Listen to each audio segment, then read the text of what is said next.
Como testar o motor da turbina, o sensor Hall do motor da turbina dos ar-condicionado split, pessoal? Eu tenho aqui o motor da turbina, esse motor está bom. Eu tenho aqui o conector do qual vai entrar os 220 e a ligação do capacitor que fica lá na placa, né? Porém, esses motores, eles têm um sensor Hall que é para monitorar a rotação, né, a velocidade em que o motor ele se apresenta, para indicar para a placa eletrônica a velocidade do motor. Por exemplo, tem uma placa eletrônica e nós temos aqui o conectorzinho aonde vai o conector, né, de 3 fios aqui, do qual traz informação do sensor para a placa. Ou seja, ao alimentar ele aqui com 220 volts, no caso esse motor é 220, ele vai começar a girar, só que a placa precisa saber em que velocidade que está o motor. Então, existe um sensor aqui dentro, chamado sensor Hall. Esse sensor é alimentado por 5 volts, e assim que esse motor começar a girar, um ímã vai passar pelo sensor e ele vai dar um pulso na saída dele, né, indicando para a placa em que velocidade que está o motor. Beleza, pessoal? Aí, através do controle de velocidade, ele pode aumentar ou diminuir a velocidade daqui do motor da turbina. Pois bem, um dos grandes problemas que o pessoal tem encontrado aí, os técnicos em campo, é saber quando ele dá um código de erro, né, relativo ao motor da turbina. Muitas vezes o código de erro não necessariamente é um defeito do motor, pode ser um defeito do capacitor. Essa placa aqui, por exemplo, tem um capacitor aqui, né? Ou pode ser um problema esse aqui tem um ópto triac, pode ser o ópto triac ou um triac mesmo externo, com o circuito de controle, né, de tensão do motor. Pode ser um problema na placa, pode ser um problema do capacitor também na placa, né? Pode ser um problema do motor. Só que como você vai saber se é o defeito no motor ou na placa? Ok? Em campo, né, que é mais difícil. Quando você está, às vezes, no laboratório, você tem um osciloscópio, você consegue estar verificando isso daí.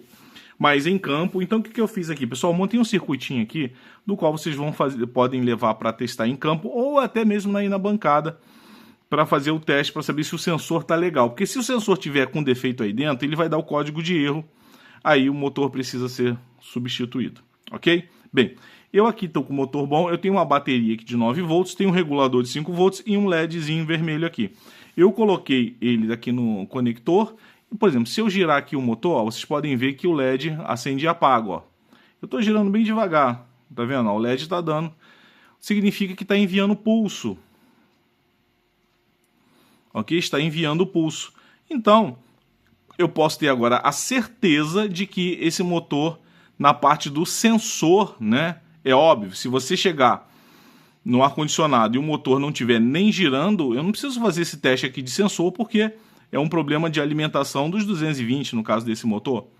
Ok? Então, se o motor não está girando, eu não preciso fazer esse teste. Agora, o motor está girando lá, você ligou o ar-condicionado, ou ligou aqui o motor 220, chegou uma placa dessa na bancada para você fazer o reparo, você alimentou a placa, o motor começou a girar e deu código de erro, aí sim você vai fazer esse teste, porque se ele não enviar esse pulso aqui, não tiver saindo esse pulso do motor, a placa vai identificar um problema e vai dar o código de erro de motor, ok? Agora, se o motor nem gira, aí com certeza não é um problema do sensor. Aí você, com esse teste você sabe se o defeito é o motor ou não. Ó, um teste bem simples aqui, o LED, ele acende e apaga girando lentamente. E é claro que se você está lá em campo, na escada lá, está lá em pé lá com ar-condicionado, basta você tirar o conector, no caso dessa placa você tira o conector, pega esse circuitinho aqui, eu deixei ele aqui todo aberto aqui, mas você pode ajeitar lá direitinho, e você vai encaixar lá em cima mesmo, né, onde você está lá, e você gira a turbina com a mão, né, girando a turbina, você vai estar girando aqui o eixo. E se você vê o LED desse jeito, né, ou você vai ligar o ar, né, você vai ligar o ar-condicionado, a turbina vai começar a girar, você coloca lá no conector, tá acendendo, então você sabe que o motor tá legal, não é problema do motor, ok? Aí pode ser um problema eletrônico, né? No caso, o motor tá girando, tem sinal chegando em que ele dá código de erro relativo ao motor da turbina, aí tem que olhar o circuito eletrônico, né, da placa eletrônica. Beleza, pessoal? Então aqui, ó, tá vendo? É um circuito muito eficiente para quem não tem aí um osciloscópio para estar analisando os pulsos que saem daqui do sensor Hall. Agora vou explicar para vocês, eu fiz um desenho aqui. Esse aqui é o desenho do circuito que eu montei ali. Ó, temos aqui uma bateria, é uma bateria de 9 volts. Essa bateria tem a parte positiva, aqui é a peça, é o regulador, né? 7805, você acha em loja que vende componente eletrônico, é um baratinho, gente. Isso aqui é uma peça muito barata. Você vai pegar um pedaço de fio, vai ligar aqui nesse primeiro pino aqui, que é a entrada do regulador. O do meio é o terra, então você pega, ó, aqui, eu juntei tudo aqui, vai pro negativo aqui, ó, da bateria, ó. Na negativo da bateria vem com o pino aqui do meio. E esse pino aqui da direita, ele sai os 5 volts. Então entra aqui 9 volts, está entrando 9 volts aqui no regulador, está saindo 5 volts. Esses 5 volts é a tensão correta para o sensor que está dentro do motor. Nós temos lá o motor, né, interno, e lá tem uma plaquinha com um sensorzinho Hall, ele se alimenta aí desses 5 volts, né, e o terra. E claro, vai sair dele o sinalzinho lá. Então, saiu do regulador, você vai colocar no conector relativo à alimentação de 5 volts.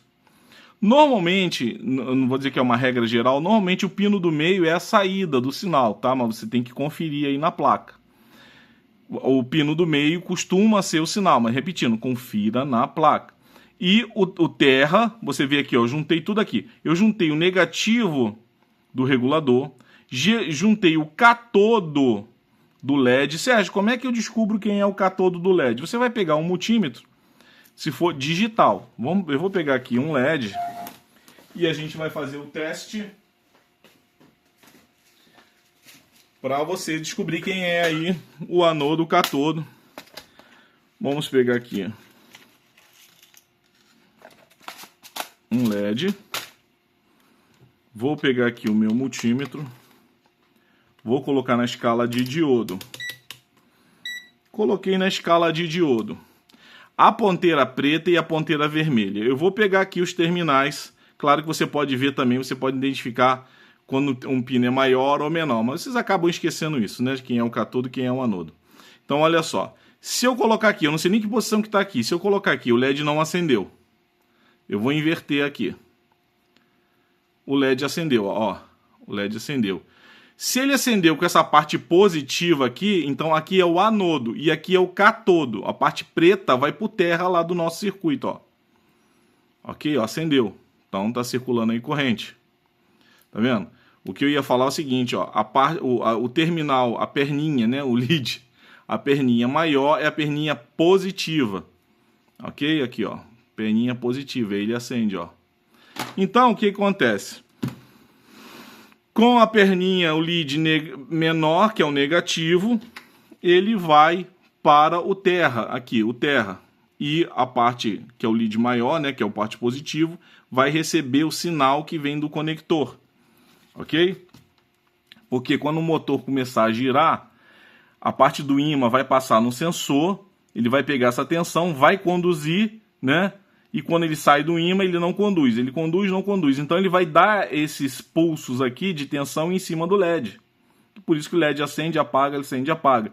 Quando o sensor está estragado, o LED ou vai ficar aceso direto ou ele não vai acender. E quando eu giro ele aqui, que ele dá esses pulsos, significa que o sensor está atuando aí de forma correta no motor. Ok? Então temos aqui o esquema. Eu vou estar colocando esse vídeo lá no canal da Tempermac, pessoal, né? E botando a figura do desenho também. Vocês podem pausar aqui o vídeo, né? Pausa aqui onde tem esse desenho, faça esse circuito. E o que eu fiz aqui para colocar? Aqui, pessoal, olha só. Eu soldei uns pedacinhos de fio. Se você for tentar colocar o fio aqui dentro, não dá, é muito pequenininho. Então o que você faz? Você pode cortar o componente, por exemplo, eu tinha jogado aqui em cima da bancada um capacitor, tá vendo? Eu cortei esse capacitor, ele tá novo, ele vem com o lead dele até aqui, ó. Eu cortei ele e soldei aqui. Por quê? Fica fácil para entrar aqui, ó, dentro do terminal, né? Você encaixar e entrar aqui dentro para fazer o teste, ok? Ou se você tiver um LED queimado aí, também corta aqui esse leadzinho dele e solda aqui na ponta do fio. Eu aconselho, se você, quem tiver, né? Quem tiver aí placa queimada, pode estar tirando um conector e já deixar o conector aqui. Eu só não faço isso, eu prefiro deixar ele assim, claro, tem que isolar, você vai fazer, isso aqui eu fiz aqui para mostrar aqui para vocês, tá? Mas tem que isolar, fazer o negócio aqui mais bonitinho. E o que eu aconselho? Por que botar o conector direto aqui eu não acho legal? Porque dependendo do tipo de conector do motor, nem sempre o lado, né, por exemplo, aqui o lado esquerdo, o lado direito é negativo. O lado direito negativo, o lado esquerdo positivo. Às vezes você vai encontrar que é invertido. E se você já deixar o conector, ele pode não entrar. Então, já deixando solto assim, quando você descobre quem é o negativo, o positivo e o sinal, basta você colocar ele aqui dentro, né? E que ele vai estar aí fazendo o seu teste. Ó, ele entra certinho, colocando aqui o lead, né? Sem nenhum problema. O do LED seria normalmente o do meio. E o positivo aqui. Vamos lá, onde é que tá aqui? Aqui, ó. Feito isso, basta você girar aqui o eixo do motor e você vai ver que o eles... Gente, é um teste ultra eficiente para testar motor, certo? Faz isso aqui, coloca isso aqui, pode botar numa caixinha ou colocar assim bem feitinho, deixa aqui os fios, só não vai juntar o positivo com o negativo aqui, tá? Senão você pode danificar o regulador e descarregar aqui a bateria de 9 volts, ok? Faz aí um negocinho bonitinho para ficar legal, beleza, pessoal? Uma coisa que eu vou dizer, ó, eu não aconselho, tem pessoas que colocam a bateria direto, tá, o 9 volts entrando direto pro circuito do sensor Hall. Não aconselho, põe um reguladorzinho aí de 5 volts, que é um negócio mais certo, mais garantidinho. Beleza? Então, pessoal, em primeiro lugar quero agradecer o like do último vídeo que eu coloquei falando sobre a placa eletrônica da lavadora Electrolux. Muito obrigado. Vocês deram um excelente feedback, deixaram mensagens, deram like. Foi muito legal, incentivou e toda vez vocês dando um bom retorno aí, deixando comentário, dando like, é um incentivo que a gente tem para estar fazendo aí mais vídeos e colocando no canal. Então quem puder, peço aí de coração, se puder dar um like e deixar um comentário, agradeço bastante, ok? Um grande abraço para vocês e até o próximo vídeo.